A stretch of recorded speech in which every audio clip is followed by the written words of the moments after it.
Food to me is just what connects people together. It's a gift we give ourselves 3 times a day, and we should do that well. We should do that with love, and we should do that with beauty.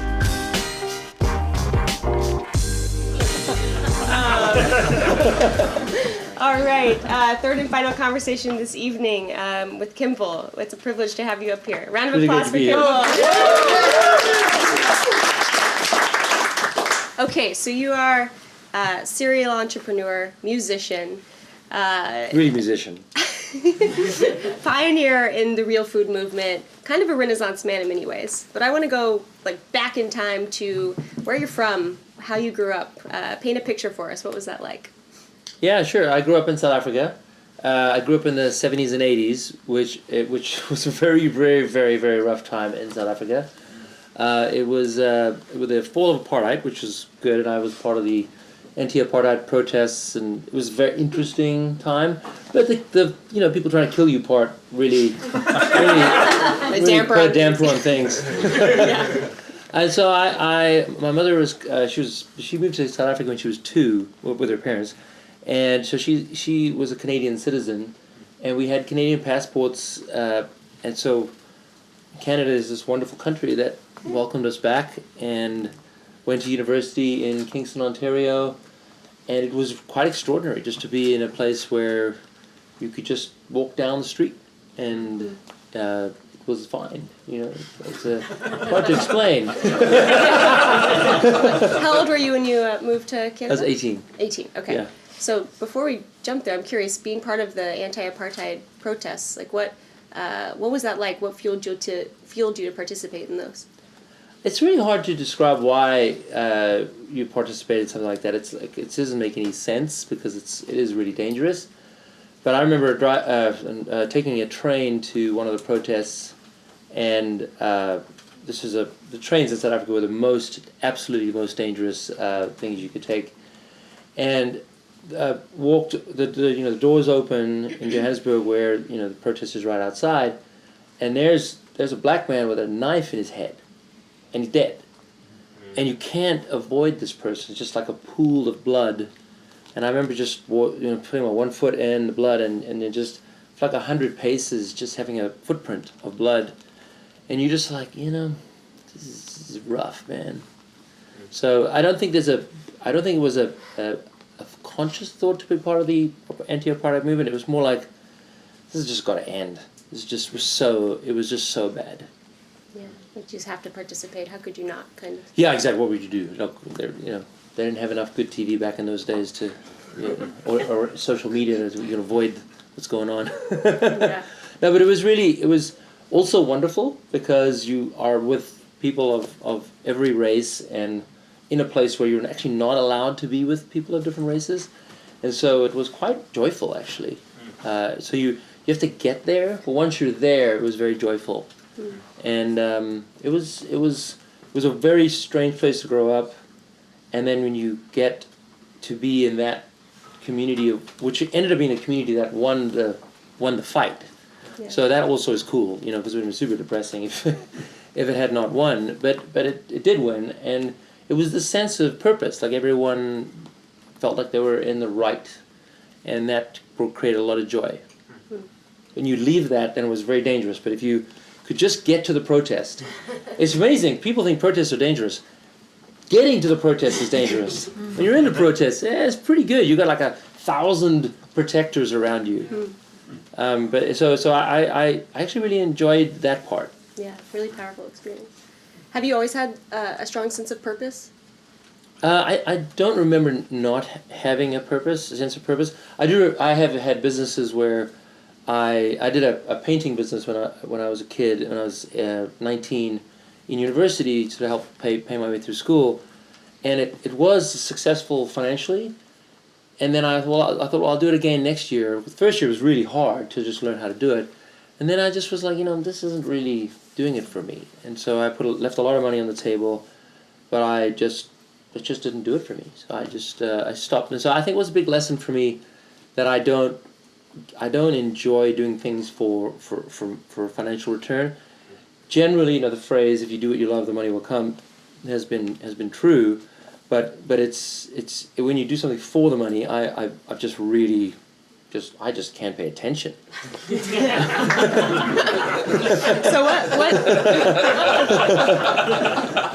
what distracted you next? Like, what was the first thing that? So the internet thing happened in 1995. So I went down to California with my brother, and we actually had an idea in '94 to do a neural network for doctors, which is pre-internet. So this would just be a straight up network. And then the internet came along, and we were kind of like confused. Okay, now is this a different business? So we went down to California. We built the maps and door-to-door directions for the internet. We were the first people to ever see that exist on the internet. And we were 22 and 23 at the time. We went to this company called Navtech, which had been building this database of maps for Hertz for their never loss system, which is the worst system on the planet. But their actual data and technology was pretty good. And we thought, well, let's take that and tie it to businesses and addresses, and we'd create the new yellow pages for the internet. But the technology we created became essentially what people use today as Google Maps. We were acquired by Yahoo, so we actually became Yahoo Maps. But it was just really cool to be these kids. It took 60 seconds to generate a map in those days, and everyone still thought that was amazing. But today, if it takes more than a quarter of a second, you're really frustrated.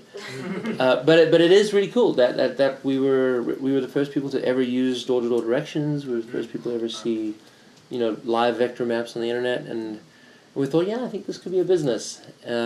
It was a terrible business. It still is a terrible business, but people use it a lot. So the search engines like Yahoo and Google added it to their fleet of products because it was very important to them, but it was a terrible way to make money.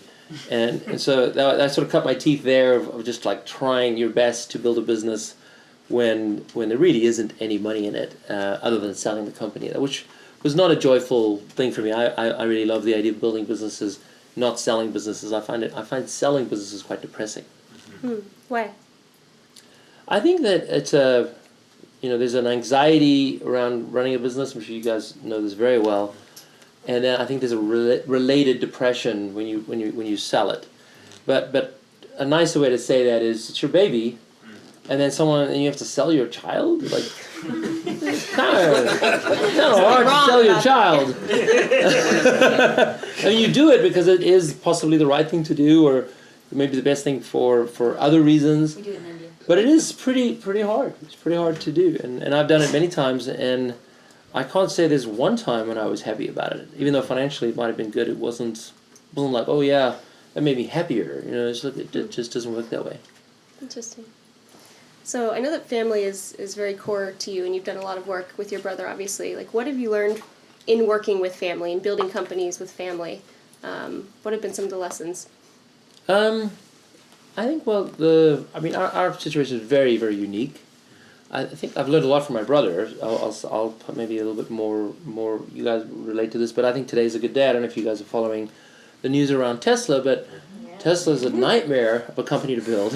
And my brother just has this extraordinary persistence, extraordinary persistence.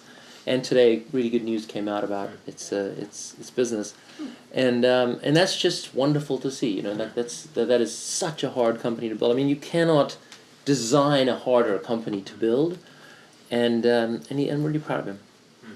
That's awesome. What lights you up today? Like, why do you get up in the morning? Yeah, it's a good question. I do love food. And Mike and I had a good time today, and David as well. It's great to see the focus on food here. It's just wonderful to see.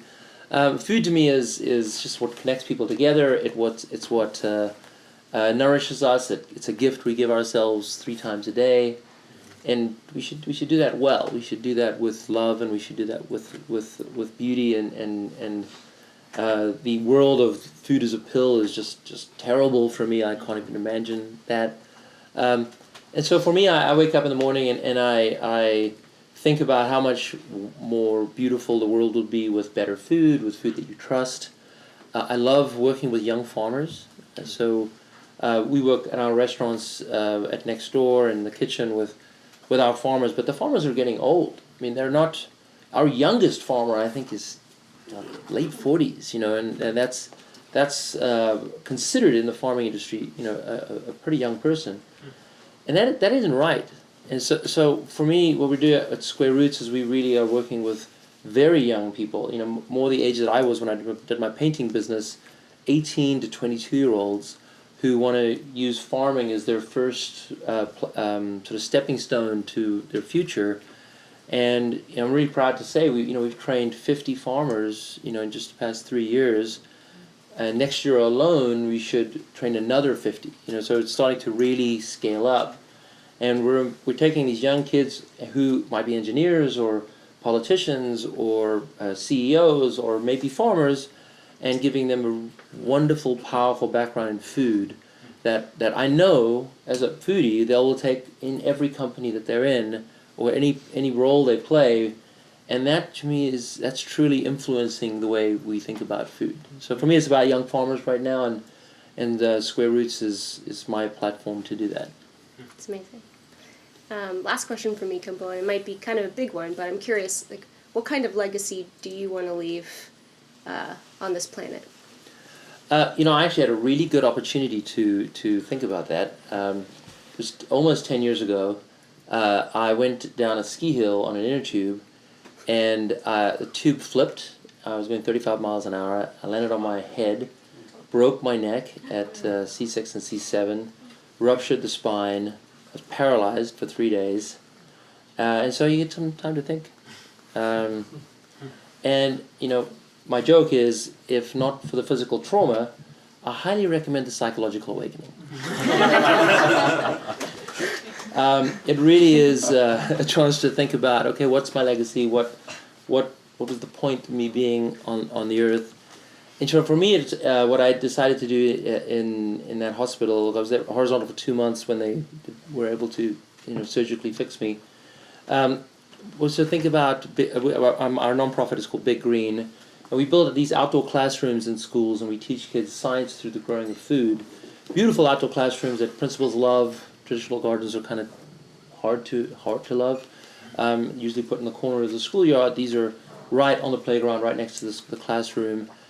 And we now work with almost 650 schools, 350,000 kids every school day, and they grow food that they eat.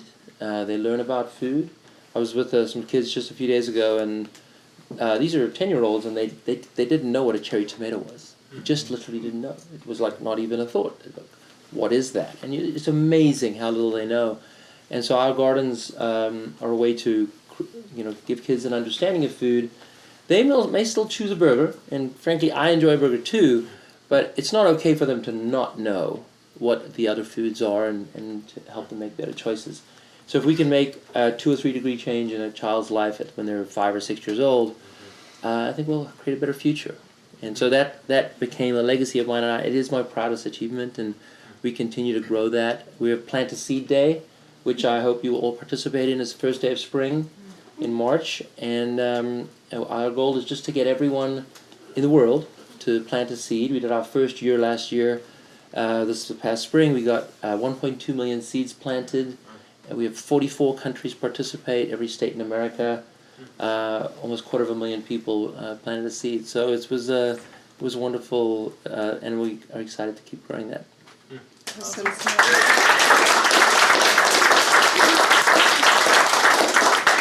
Kimbal, both you and Christiana have been so supportive of this community for years, and even just your generosity with the team back in Boulder is so appreciated, and we're just really excited to help you as you build your legacy that's already in motion. So Thank you. Excited to have you here. Thank you guys.